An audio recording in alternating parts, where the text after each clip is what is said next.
This short video is going to go over how to use standard enthalpies of formation to calculate the delta H of reaction. So we'll go through a couple examples.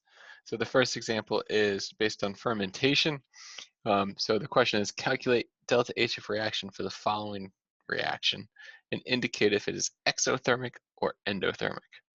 And so first thing we should take note of is we are given a balanced chemical equation. We're taking sugar, and the sugar is being converted to ethanol and carbon dioxide. So a couple of things we need to remember. First is enthalpy is a state function. So that means we only need to concern ourselves with the final state and initial state, which is another way of saying that if we can determine the standard enthalpy of formation of all the products, we can then subtract the standard enthalpy of formation of all the reactants, and that will be the delta H of reaction. So the first place we really need to start for a question like this is to look up all of the delta H values in the appendix. And so if you go to the tables in your Gen Chem book or look them up online, we can look up delta H of formation values for our C6H12O6 in the solid state, ethanol in the liquid state, and carbon dioxide in the gaseous state. So these are the values we'd have to look up. The next step now is to sum all of our products and then subtract all of our reactants. What we need to watch out for are our coefficients. We have 2 moles of ethanol and we have 2 moles of carbon dioxide. So when we go to add our heats of formation, we're going to have to multiply these heats of formation by our coefficient and then add the carbon dioxide heat of formation multiplied by its coefficient. So let's see what that looks like. So our delta H of reaction would then look like this, where this top bracket here represents our products, right? And we can see the 2 times 395, so that's for our CO2. And then we have a 2 times negative 277, so that is our ethanol.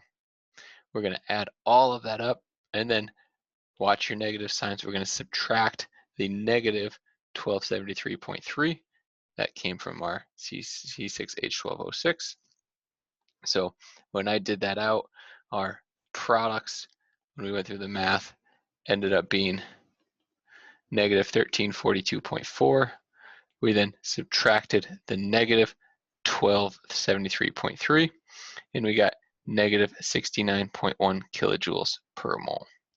That negative means it's heat releasing, means this is an exothermic reaction. It will release that amount of heat energy. So let's look at one more. And in this case, we're going to look at the combustion of octane. And so here we see we're looking at the combustion of 2 moles of octane. So we have 2 moles of octane plus 25 O2 gas goes to 16 CO2s and 18 waters. And so what we want to do is now calculate the delta H of reaction. So again, just like before, the first thing we're going to do is we're going to have to look up heats of formation of all of our molecules in our balanced chemical reaction. And so we can look these up in appendix. And so we see here it is for octane, carbon dioxide in the gaseous state, and water in the liquid state.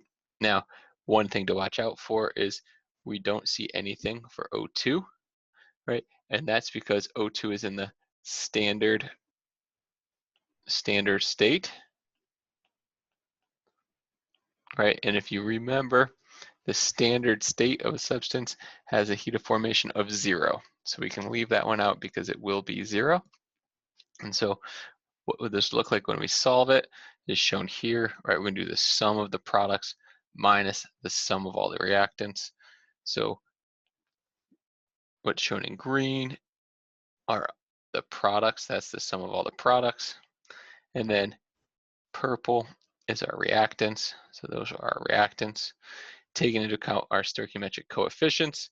So notice we have 16 times 394. That's because we have 16 CO2s times the 394.